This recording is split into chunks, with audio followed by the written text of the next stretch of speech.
caso aqui de um cara, Caio. Tenho 24 anos, sou casado já faz um ano.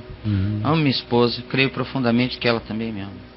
Vivemos um relacionamento feliz, porém hoje passo por um problema muito sério. Dilema este que está corroendo a minha alma e me deixando sem saber o que fazer. Às vezes me dá vontade de sair gritando, Caio. O que acontece é que há 3 anos eu sou membro da Igreja Universal. Quando cheguei lá, estava com a vida terrível, usando drogas, tomando antidepressivos, havia me envolvido numa briga e quase morrido, ao ponto de parar no hospital. Após estar lá dentro, fui aprendendo muitas coisas que, na minha ingenuidade, eram absolutamente Deus. Com o tempo, fui parando de realizar atos que eram moralmente errados. Me libertei, então, dessas coisas. Porém, sempre havia algo dentro de mim que parecia me dizer que ainda havia algo errado, que Jesus havia me salvado para viver, para ter vida, para ser livre, e não para viver debaixo de um jugo pesado que queriam colocar sobre meus ombros, me fazendo escravo de normas e procedimentos que eu nem mesmo entendia. Né? O cara pegou a mãe. Entendeu, graças a Deus. Bom, entendeu o que não era. Entendeu? De cara. Foi legal. Foi bom, entendendo. Enfim, chegou o dia em que eu fiz algo que, se qualquer um dentro da igreja descobrisse, me diria que eu estava abrindo a porta para o diabo entrar na minha vida. Resolvi ouvir outros pregadores. Um deles, cujo nome é Caio Fábio. Quando eu ouvi o que aquele homem falava, me senti em paz. Porém, era como se ele só estivesse repetindo tudo que eu já sabia, tudo que já estava gritando dentro de mim. Porque eu sei disso. Eu sei que eles sabem. Eu sei que o coração intui.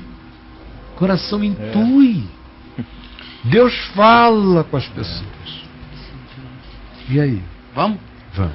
Falava sobre a verdadeira essência do Evangelho, sobre o amor e da importância não das aparências, mas das intenções de nossas atitudes.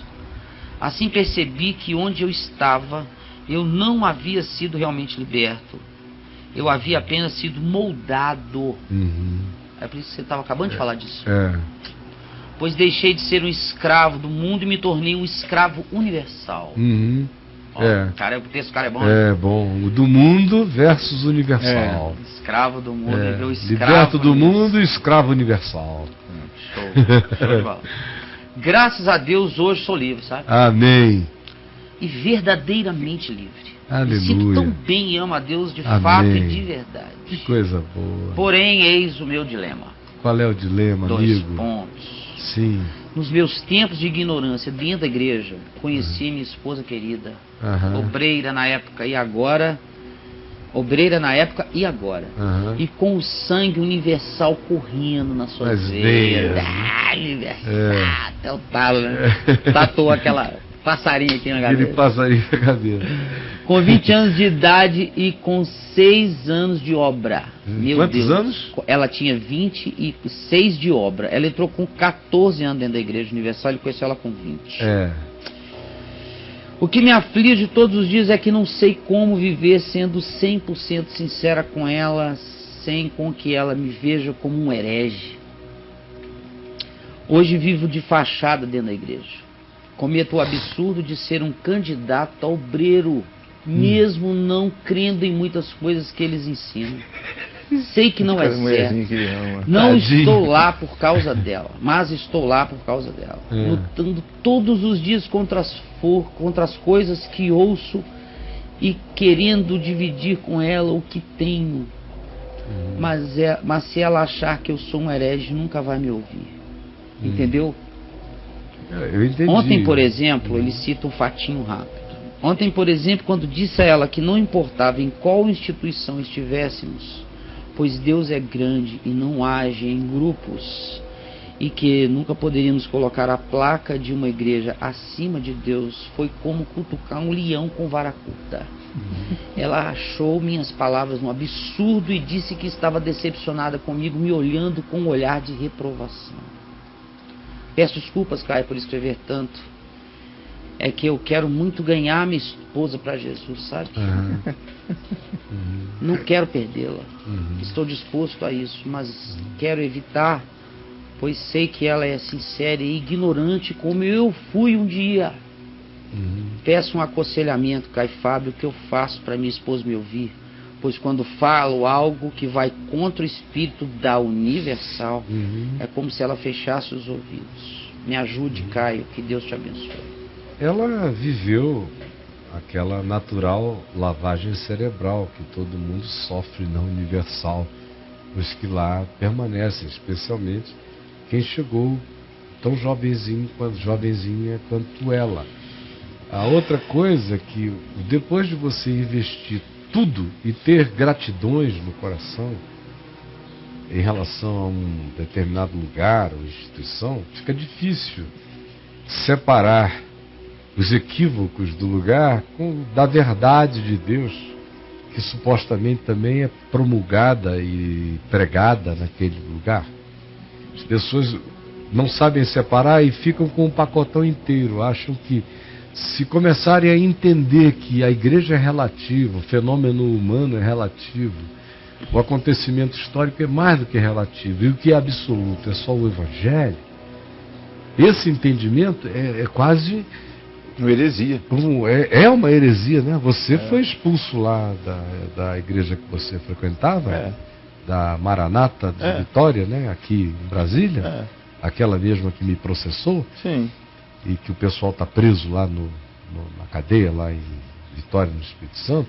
Você saiu de lá porque você disse exatamente isso numa reunião de jovens. Congresso de jovens, reunião nacional. Eu não saí não, eles me expulsaram. Te expulsaram.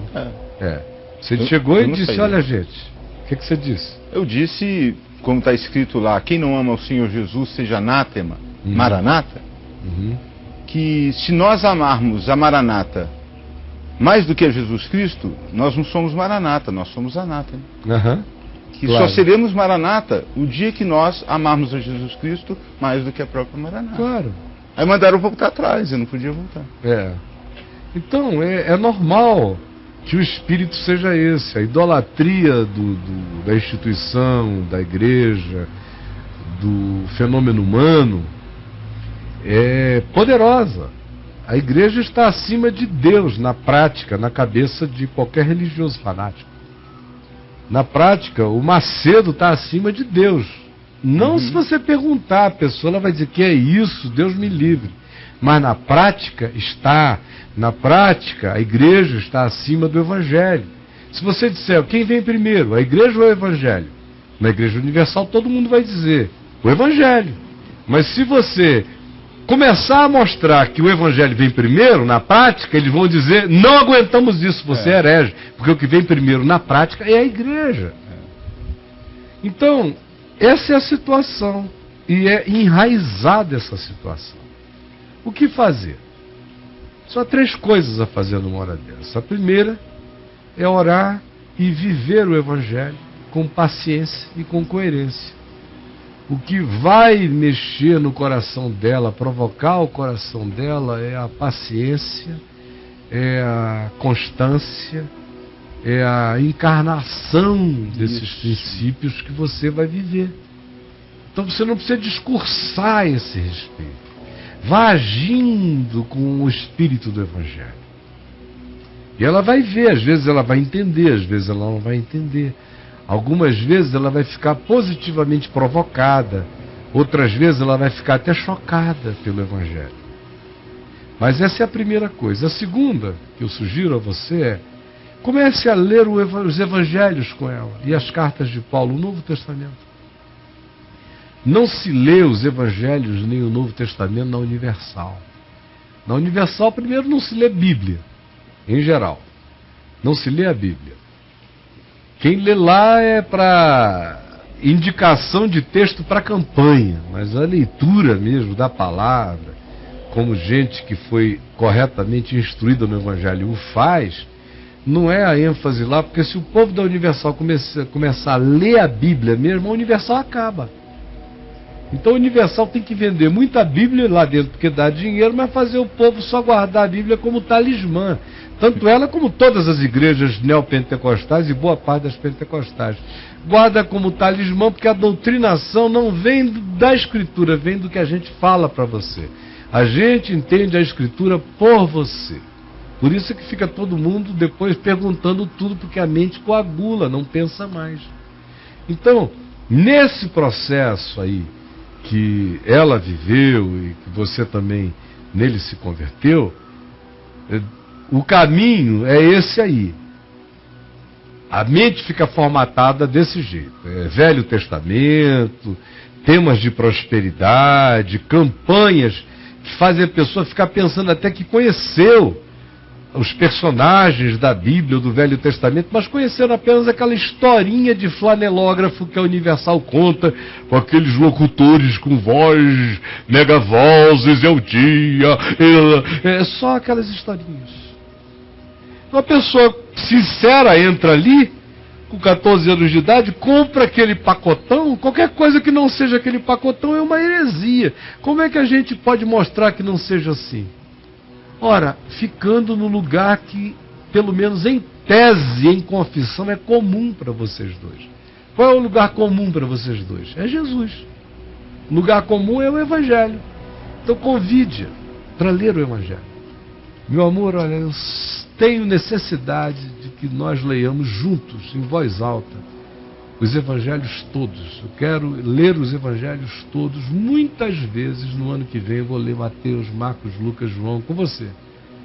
Vamos ler Atos dos Apóstolos, vamos ler as cartas de Paulo, valendo, em voz alta. Hoje nós vamos ler, tente ler livros inteiros. No caso dos Evangelhos talvez não vai dar, mas tente ler blocos. Aí termina a ler, quando começar no dia seguinte, relê um capítulo anterior para renovar a memória e siga, olha, faça isso. Deixe que o Evangelho a evangelize. Deixe que Mateus, Marcos, Lucas e João contem para ela quem é Jesus. Porque se você falar que sou eu posso dizer a mesma coisa que eles disseram, mas ela não vai querer acolher. Mas leia nos Evangelhos, valendo. Deixa a palavra libertá-la da universal para o reino de Deus. Amém. Em nome de Jesus. Amém. E a última coisa, acompanhe isso tudo com mansidão, porém, deixe claro que você não quer ser obreiro. Não quer ser. É direito seu não ser obreiro. E ela vai ter convicção de que não tem nada a ver com um problema de fé, que você continua inteiro, consistente, crente, que você está mais manso, mais meigo, mais misericordioso, mais paciente, mais generoso, mais tomado de bondade, porque contra essas coisas não há lei. O que a sua mulher vai poder dizer se você estiver cheio de amor, alegria, paz, bondade, benignidade, mansidão, domínio próprio? Contra essas coisas não há nem doutrinas na Universal. Eles não sabem o que dizer quando encontram alguém assim, que não repete as coisas que eles ensinam, mas vive desse modo as coisas que eles não ensinam e que as pessoas lá nem sabem que são o verdadeiro sinal e evidência de quem anda com Deus. Viva a evidência, o fruto de quem anda com Deus. Deixe que o resto vai acontecer naturalmente. Tá bom, meu amigo? É o que eu desejo a você de todo o coração.